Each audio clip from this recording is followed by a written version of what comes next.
Hey, how's everybody doing? Welcome back to the Hot Rod Workshop. Today, we're going to put some time into the roadster pickup.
All right, I think we're at a good stopping point here.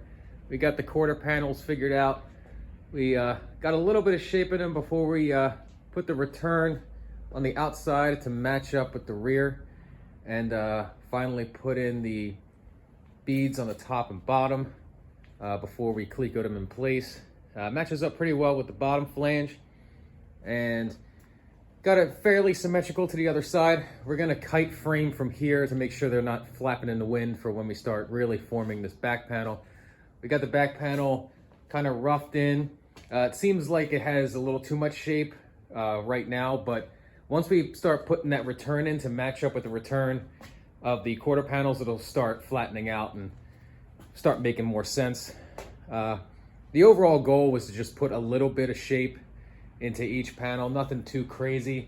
In a perfect world, I would have done a wire frame to make sure that I'm following a symmetrical trend throughout the whole backside of the car, but that takes time, that takes money, and you know, we're trying to just throw this together. In all honesty, it's just a glorified box when you boil it down to it. So, not trying to go too crazy here. Just trying to make a decent looking roadster pickup body that's gonna turn heads, not because it looks good, but because it's odd. It's the fact that it's a Auburn cowl with T doors and kind of a Model A-esque backside, I'd say maybe 31 roadster pickup backside. It's gonna have people scratching their heads, that's for sure. So from here, we'll start forming that back panel a little bit more, the corners that is, to match up with the quarter panels, slowly but surely, because it is a large panel. That is pretty much my limitation tooling wise with how big a panel I can do. So I'm gonna take my time and tuck these corners in, match it up the best I can. Once I get fairly close, we'll weld in the quarter panels, get them braced up again, and start finalizing the shape in the rear, and weld it all, well, tack it all together, and go from there. We'll see how it comes together. Thanks for watching.